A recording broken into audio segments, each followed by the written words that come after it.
artinya lagi-lagi saya sampaikan kita mengacu kembali kepada undang-undang bahwasanya di undang-undang kekuasaan kehakiman itu kan jelas mengatakan ketika memutus suatu putusan maka hakim konstitusi itu betul-betul netral, dalam artian dalam poin-poin itu dikatakan bahwa ketika memiliki hubungan kekeluargaan, sanak saudara, maka hakim yang bersangkutan dalam memutus putusan itu harus mengundurkan diri. Namun ini kan tidak terjadi seperti yang dilakukan oleh Pak Anwar Usman selaku Ketua Mahkamah Konstitusi yang merupakan adik ipar presiden sekaligus paman daripada Pak Gibran kan selaku wali kota Solo. Harusnya wali kota Solo Gibran ini harus secara jantan sebenarnya, harus secara berani kesatria kan, bahwasanya ketika itu terbukti melanggar kode etik dalam putusan nomor 90 itu harus dia mengundurkan diri sebagai calon wakil presiden. Kalau dia, karena dengan problem yang terjadi hari ini, saya yakin sampai ke depan persoalan ini akan terus dibahas terkait pencalonan 02 atau wakil presiden dari paslon 02 ini presiden. Jadi kalau saya itu melihatnya harusnya secara kesatria, secara untuk Pak Gibran ini. Berarti kalau sekarang kan dia tidak bertindak sebagai kesatria, sebagai kesatria, sebagai hero seperti Bu Amrin katakan kan, karena mempergunakan putusan 90 Mahkamah Konstitusi ini sebagai dasar untuk maju mendaftar ke KPU. Jadi kalau bukan kesatria, jadi apa penyebutan yang paling pas ini? Apa yang cocok ya? Assalamualaikum warahmatullahi wabarakatuh. Kita kembali lagi berjumpa dengan sahabat lama, walaupun cuma beberapa bulan aja terpisah karena agenda yang berbeda. Sekarang kita lihat Bung Amrin ini semakin hari semakin panas dan semakin hari semakin beringas. Tapi panas dan beringasnya itu bukan soal melakukan hal yang tidak bermanfaat, tapi tentunya adalah mengawal. Boleh kita katakan beliau ini Bung Amrin ini sekarang ini sudah sebagai apa ya, pejuang atau pro demokrasi. Beberapa hari yang lalu waktu ada putusan Mahkamah Konstitusi, kita lihat beliau ini viral ya. Beliau viral dan muncul juga wajah tampannya di salah satu media mainstream Indonesia yang ikut andil sebagai aktor intelektual dalam menggerakkan massa di gedung Mahkamah Konstitusi untuk melawan putusan Mahkamah Konstitusi yang dinilai mencederai demokrasi karena meloloskan seorang anak presiden. Putusan MK dinilai putusan yang penuh dengan penyelundupan hukum. Oleh karena itu, ini mungkin kita diskusi dengan Bung Amrin ini. Saya mau tanya nih tentang bagaimana dasar pemikiran ini sehingga kemarin itu menggugat, melakukan demonstrasi besar-besaran di gedung katanya gedung wakil Tuhan di muka bumi, gedung Mahkamah Konstitusi. Ya, baik, terima kasih Bung Noval. Pada kesempatan ini kita kembali bertemu dengan suasana yang berbahagia di momen-momen yang sangat penting. Jadi seperti yang disampaikan tadi memang mungkin Mika dinaikkan dikit supaya ke atas. Agak setengah mati itu cakep. Yang penting jangan dimatikan kalau udah saat bicara kan. Jadi begini,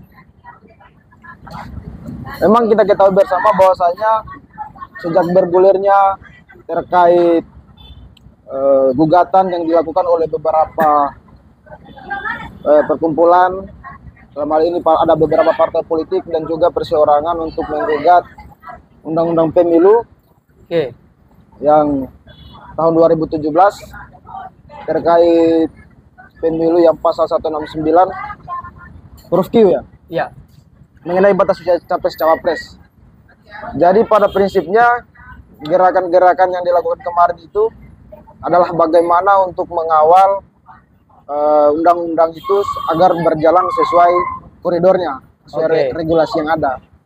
Dan memang kita dalam mempresur atau membackup daripada perjalanan putusan tersebut, kita sempat beberapa kali melakukan gerakan mulai dari tanggal 16 Oktober pembacaan putusan, kemudian tanggal 26 Oktober sampai dengan pembacaan putusan MK terkait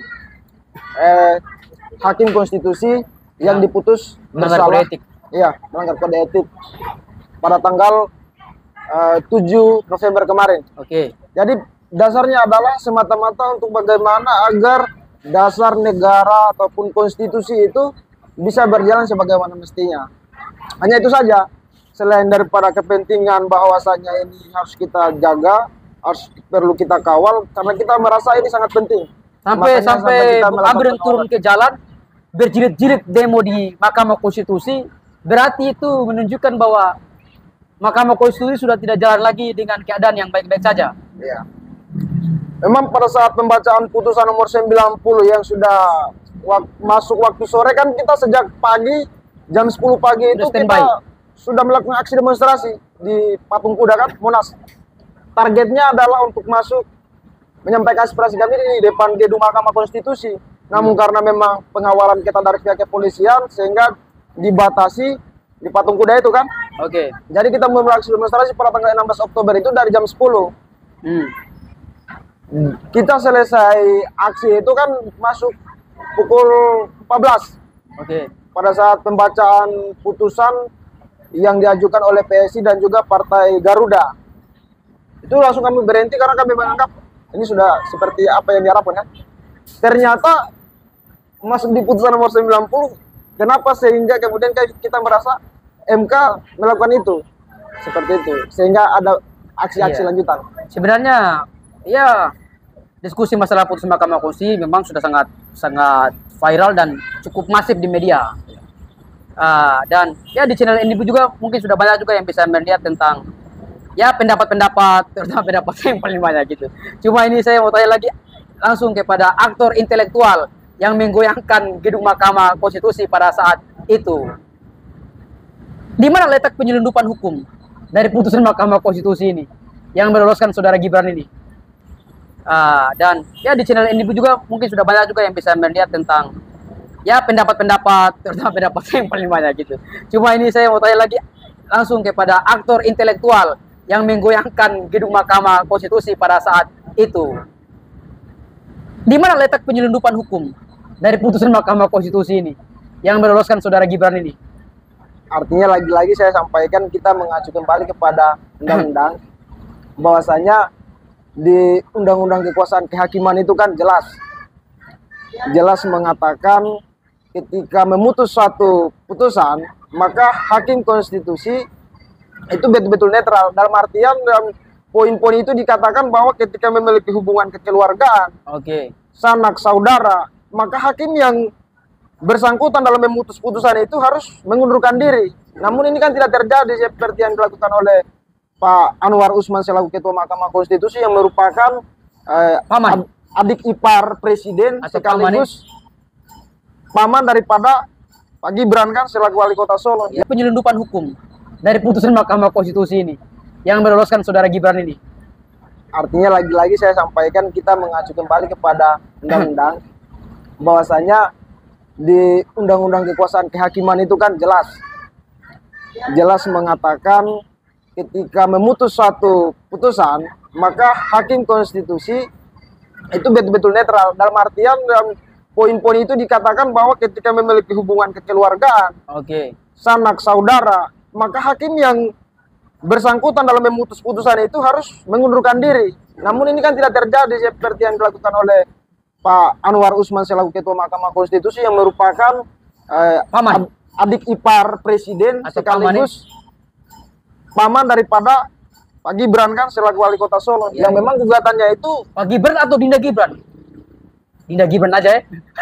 Begitu. Tergantunglah bagaimana menafsirkan kan. Berarti kira-kira siapa yang saudara melihat bahwa memang sampai ribut terus di jalan kemarin di gedung Mahkamah Konstitusi, berarti saudara melihat hakim konstitusi ini tidak objektif.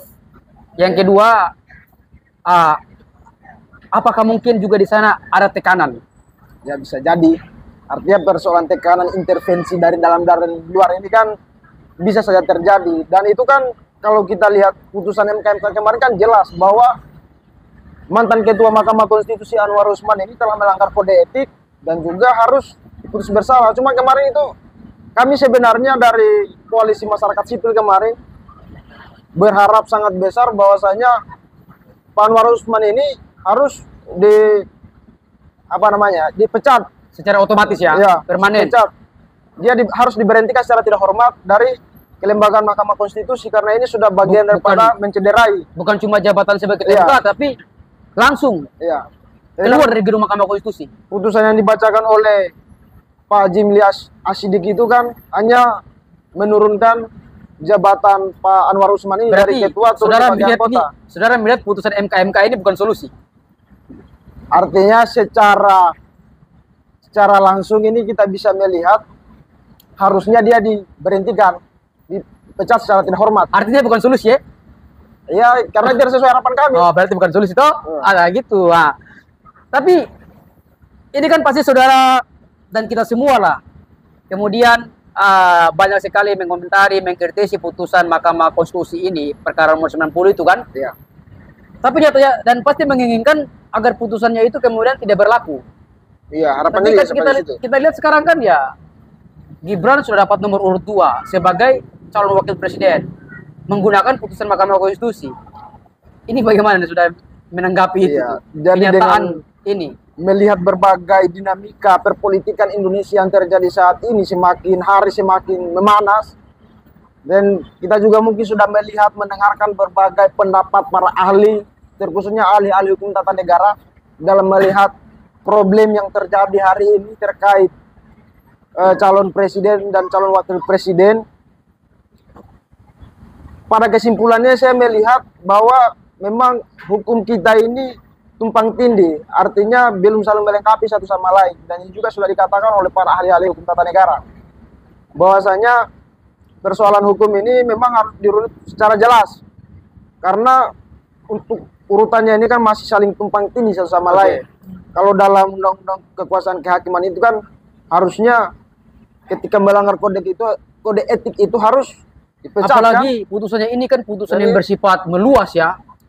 Iya. Dan kita paham bahwa ya namanya hakim itu adalah wakil Tuhan kan, dan Mahkamah Konstitusi itu adalah tempat orang menaruh harapan akan keadilan. Iya. Nah kalau keadilan bisa diintervensi, keadilan ditegakkan dengan unsur subjektivitas tanpa objektivitas, kan bahaya kan begitu. Bahaya. Dan ini perlu kita kawal sebenarnya, perlu kita kawal. Artinya apapun yang terjadi di lapangan, apapun yang terjadi kemudian itu harus tetap kita mengawal perjalanan penegakan Mahkamah Konstitusi ini. Oke, saya minta, walaupun kemarin sempat kita pesimis kepada Mahkamah Konstitusi, pada akhirnya kita perlu apresiasi juga putusan MK itu meskipun tapi tadi tidak sesuai harapan kita. Oke. Tapi saya minta tanggapan terakhir ini. Dijawab satu kata aja nih. Saudara melihat bahwa putusan Mahkamah Konstitusi yang meloloskan Gibran, yang dijadikan Gibran sebagai dasar untuk maju cawapres, apakah putusan itu cacat formil, cacat semuanya? Kalau saya cacat secara etik dan lain Lalu sebagainya. bagaimana tanggapan saudara? Kalau sekarang Gibran menggunakan dasar hukum yang cacat formil seperti yang saudara katakan tadi, dia mempergunakannya sebagai basis konstitusionalitas untuk mendaftar di KPU dan dapat nomor urut 2. Apa yang saudara bisa lihat dari situ?